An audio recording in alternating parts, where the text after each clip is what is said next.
Good morning, students of class 9. Today I will discuss about the Newton's third law of motion. है ना? It is very famous and popular law. है ना? Or you can say that in comparison to first law and second law. है ना? Obviously ask, है ना? What is Newton's third law of motion? Anyone, है ना? You can ask to you what is Newton's third law of motion. Here I discuss about this law. To every action there is an equal and opposite reaction, right? But action and reaction act on two different bodies. इस बात पे आप ध्यान जरूर देंगे. In different books it is written as to every action there is equal and opposite reaction. It is not the complete statement of Newton's third law of motion. Now action and reaction, what do you mean by action and reaction? Right? And which come first? And what do you mean by the interaction of the two bodies? Right? So when two bodies interact to each other, suppose that is rubber band, right? And that is my finger. The rubber band and finger are two bodies. When these two bodies interact to each other, then there are two forces arises in between these two bodies, right? That is, one force act by the finger on the rubber band, and rubber band also applies some force on the finger. है ना? That approach simply. तो यहाँ पर क्या हुआ? Action and reaction mutually, है ना? Mutually होता है, साइमल्टेनियसली होता है, एक साथ होता है. That is called interaction between two bodies, and both body come in influence due to the action and reactions, है ना? Pair of forces of action and reactions. Now which come first and which come next, है ना? That cannot be determined. Any one of the force come in category of action, then the other will be said to be reaction, है ना? Because these things, action and reaction, these are the pair of forces, right? Pair of forces, but these act simultaneously, एक साथ होता है. तो अब जब एक साथ होता है तो क्या होता है? आप किसी को एक्ट कर सकते हो, किसी को रिएक्ट करते हो, ऐसा नहीं होता है, राइट? तो आपको समझ में आ गया होगा एक्शन और रिएक्शन क्या होता है. जैसे मान लो कोई बॉडी है, एक बॉडी ये है, दूसरा बॉडी ये है. अब अगर दोनों एक दूसरे के कांटेक्ट में आया, अब कांटेक्ट आ सकता है फिजिकली कांटेक्ट में भी और एक्सेलरेटेड डिस्टेंस में भी. तो अब देखिए यहाँ पर जब आया था, इस पर एक्ट किया, तो जब एक्ट किया तो हो सकता है इस पर फोर्स लगाया होगा. जब इस पर फोर्स लगाया, इसको हम लोग एक्शन मानते हैं, तो ये जो इस पे फोर्स लगाएगा इसको क्या बोलेंगे? Reaction, right? और ये कब होगा? जब when two bodies come in direct contact और accelerated distance. In case of gravitational force, electrostatic force, magnetic force, है ना, एक्सेट्रा. और फ्रिक्शनल फोर्स, मस्कुलर फोर्स, ये सब डायरेक्ट फिजिकल कांटेक्ट में है. लेकिन इसमें एक्शन और रिएक्शन दोनों होना जरूरी है, और होता ही है, जरूरी नहीं. अब यहाँ पर देखिए क्या है? To every action there is equal and opposite reaction. हर एक्शन के इक्वल, बराबर और विपरीत दिशा में क्या होता है? एक रिएक्शन होता है. जैसे यहाँ पर आपको मैंने बताया, अगर ये बॉडी ए है, ये इस पे एक्ट किया तो ये इस पे रिएक्ट किया, राइट? और दोनों का मैग्नीट्यूड क्या होता है? सेम होता है, लेकिन डायरेक्शन क्या होता है? अपोजिट होता है.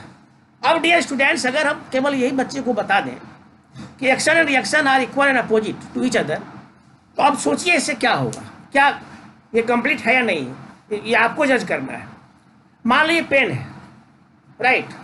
और इस पेन को अर्थ खींच रही है नीचे की ओर, नो डाउट फोर्स लग रहा है, और अर्थ को ये भी खींच रहा है, पेन भी खींच रही है ऊपर की ओर.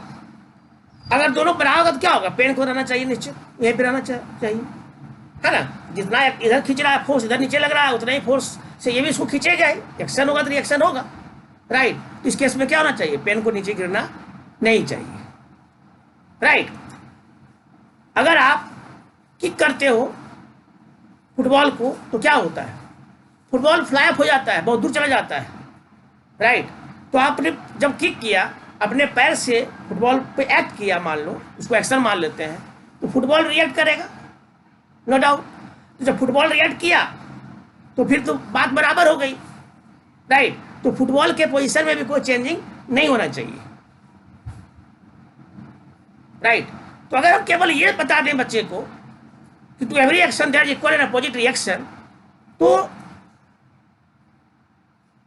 At least 60% student come in doubt. हम सोच के बोल रहे हैं, है ना, कि 60% बच्चे जो है वो कंफ्यूजन में आ जाएंगे कि तब तो कुछ होना ही नहीं चाहिए सर। और तब उसके मन में एक विचार और आएगा कि that means net force is zero. अब अगर नेट फोर्स जीरो होता है तो अगर ऑब्जेक्ट अस्थिर है तो अस्थिर रहेगा, गति में तो गति में रहेगा, राइट। बैलेंस फोर्स के बारे में बताया था, लेकिन ऐसा होता नहीं है। तो ऐसा क्यों नहीं होता है? बॉल है ना, फुटबॉल क्यों गति को प्राप्त कर लिया, क्यों एक्सलेरेट हो गया, फ्लाई ऑफ हो गया, है ना? उसका कारण हुआ कि दोनों पे फोर्स सेम लगा, लेकिन आपके पैर का जो मास है वो ज़्यादा है और फुटबॉल के कंपेरिजन में फुटबॉल का मास कम है।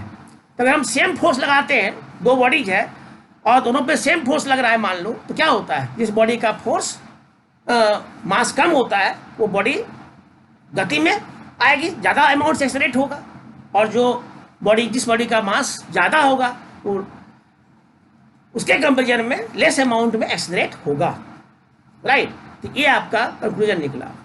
तो ये देना बहुत जरूरी है कि action and reaction are act on the two different bodies, right. दो बॉडीज पे काम करता है, और जो आपका जो मोशन होगा, जो वेलोसिटी प्रोड्यूस होगा due to the action of the force, that depends upon the amplitude of the force as well as the mass of the object. जिसका मास ज़्यादा होगा वो उस, अगर फोर्स कांस्टेंट है वो ज़्यादा कम गति से एक्सलेरेट करेगा, और जिसका मास कम होगा उतना ही फोर्स लगेगा वो ज़्यादा गति से एक्सलेरेट करेगा। ये आपका Newton's third law of motion का कंक्लूजन है, और आपको ये पूरा का पूरा जानना चाहिए, राइट।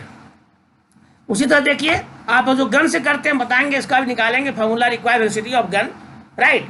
कि जब हम गन से फायर करते हैं तो क्या होता है, जब उससे जो निकलती है बुलेट, तो जब वो निकलती है तो जब उस पर स्ट्राइकर दबाते हैं तो उस पर एक्ट करता है, एक्ट करने के बाद निकलती तो वो रिएक्ट करता है, राइट। रिएक्ट करने के बाद क्या होता है, जो भी ये फायरमैन है, राइट, उनको पहले दिया जाता है ट्रेनिंग। ये नहीं कि आप घर में आया लाए गन और सीधे फायर कर दिए तो उधर फायर होगा, इधर आप भी लुढ़क जाइएगा, राइट। तो आपके गिरने का चांस, आप हर्ट हो जाइएगा। तो उसको दिया जाता है किस तरह से पकड़ना है, किस तरह से फायर करना है बंदूक को, कैसे आर्म पिट में उसको दबाना है, क्योंकि वो झटका देता है। तो झटका क्यों दिया है ना, due to the force of, अगर रिएक्शन मानते हो रिएक्शन, राइट। अब आप क्या, जो मास है वो ज़्यादा है तो कस के पकड़ना होगा, है ना, आपको उस तरह से पोजीशन लेना पड़ेगा ताकि जो रिक्वायर्ड वेलोसिटी ऑफ गन है, जो पीछे की ओर गति आ जाता है, मोशन में आ जाता है बंदूक, उसको बोलते हैं required velocity of gun, right. तो ये भी Newton third law of motion पे ही आधारित है, right. There are so many phenomena, है ना, in your daily life related to Newton third law of motion, okay.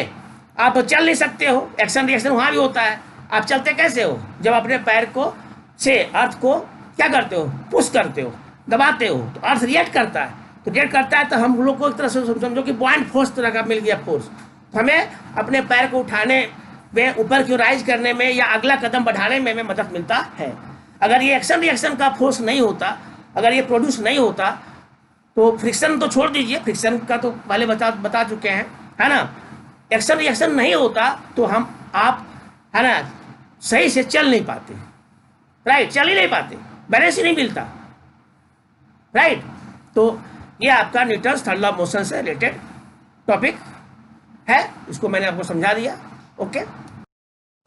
और भी एग्जाम्पल है, जैसे मान लीजिए कि ये एरोप्लेन है या रॉकेट है, ये जो भी मूव कर रहा है तो उससे जो फ्यूल जितना तेजी से निकलेगा फ्यूल, राइट, उतना तेजी से वो ऊपर की ओर मूव करेगा, राइट। तो वहां पर भी क्या हो रहा है, एक्शन रिएक्शन का फोर्स लगता है, राइट। अब देखिए बहुत मजेदार बात है, स्विमिंग, जो हम स्विम करते हैं, है ना, उस केस में भी क्या होता है, उस केस में भी जब हम वाटर को बैकवर्ड डायरेक्शन में, है ना, मूव कराते हैं by two hands, left hand and right hand, right, then what happens, then you are able to move in forward direction, right. यहाँ भी दिया एक्शन और रिएक्शन है, राइट। यहाँ भी दो बॉडीज पे फोर्स लग रहा है। गौर करेंगे आप, ये टू बॉडीज का जो कॉन्सेप्ट है बहुत जरूरी है ना। बहुत से लोग फिर ऐसे बना देते हैं to every action there is equal and opposite reaction, है ना। That is not complete statement of Newton's third law of motion. बात समझ में आ रही है? इसके बाद देखिए बोटिंग जो होता है ना, उसमें जो भी नाविक हैं वो क्या करते हैं, है ना, एक बड़ा सा बांस ले लिया, है ना, या जो कहो सारा जो भी है उसको बोल सकते हो। उनको अगर आगे बढ़ना होता है तो पीछे क्यों धकेलते हैं बांस को? देखो मेरे बात को समझोगे, बांस को पीछे क्यों धकेलेंगे तो वो आगे बढ़ेंगे, और आगे की ओर करेंगे तो पीछे आएंगे। यानी अगर किनारा लेना होता है, अगर मान लो गंगा नदी है, वहाँ पे नाव चल रही है और नाव को हमको गंगा नदी के किनारे ले जाना है, तो हम या नाविक को किधर बांस को पुश करना पड़ेगा, जिधर किनारा नहीं है, किनारा से दूर बांस को लगाना पड़ेगा, और उधर करेगा तो किनारे आएगा। और अगर किनारे से जाना है बीच में, है ना, तो किनारे की ओर बांस को मूव करेगा, मतलब जिधर उसको मूव करना है उसके अपोजिट डायरेक्शन में वो क्या करेगा, बांस को, है ना, एक्ट करेगा, राइट। और तब वो उसको सहारा मिलेगा, तब वो नीचे की ओर आएगा, ठीक है। या बोट से आपको जंप करके किनारे में आना है, उस केस में भी क्या देखते हो, जब तुम जंप करते हो तो बोट दूर चला जाता है, किनारे से दूर जाता है, और आप किनारे आ जाते हो। इस तरह से there are so many phenomena related to Newton's third law of motion, right. आप बोझ एंड एरोज के केस में भी इसी तरह का होता है, वहाँ भी एक्शन और रिएक्शन हो रहा है, राइट। और उसमें भी आप ये पाओगे, वहाँ भी एक्शन होता है, रिएक्शन होता है। जब तीर कमान चढ़ाते हैं तो क्या होता है, एक्ट किया, है ना, आप छोड़ते हैं तो रिएक्ट हुआ तुरंत। यहाँ भी एक्शन रिएक्शन का फोर्सेज प्रोड्यूस होता है। और यहाँ से आपने क्या सीखा कि Newton's third law of motion gives the cause of production of force, यानी when two bodies mutually interact मतलब क्या हुआ, एक साथ, है ना, लगातार इंटरेक्ट करता है, मतलब दोनों के बीच कुछ बात बनती है, तभी क्या होता है, तभी एक्शन और रिएक्शन होता है। और एक्शन रिएक्शन होगा, है ना, और दो बॉडी पे लगता है और ये फोर्स पे डिपेंड करता है ना, इसीलिए मोशन होता है। नहीं तो अगर दोनों बराबर होगा तो कोई तरह का मोशन होगा ही नहीं। तो अब हम समझते हैं कि ये आपका Newton's third law of motion complete हो गया। आप लोग समझ गए होंगे, कई एक एग्जाम्पल भी मैंने बता दिया, राइट। आप स्प्रिंग व्हील बैलेंस से भी कर सकते हो, है ना, बुक में दिया हुआ है कि मान लो 10 न्यूटन अगर फोर्स इधर हम लगाते हैं, मान लो इस तरह से है वेट मेजर करने वाला, और यहाँ एक हुक लगा हुआ है, इधर भी किसी से फिक्स कर देते हो। यहाँ देखोगे, अगर यहाँ इधर खींचोगे, है ना, इधर फोर्स एफ लगाओगे, या मान लो 20 न्यूटन का फोर्स लगाओगे, राइट, तो यहाँ पर रीडिंग आ जाएगा 20 न्यूटन, राइट। 20 न्यूटन का फोर्स इधर लगा तो ये भी इधर रिएक्ट कर रहा होता है, यहाँ 21 न्यूटन दिखाएगा, राइट। यहाँ पर ये भी क्या दिखा रहा है कि फोर्स जो होता है इक्वल एंड अपोजिट होता है, ओके।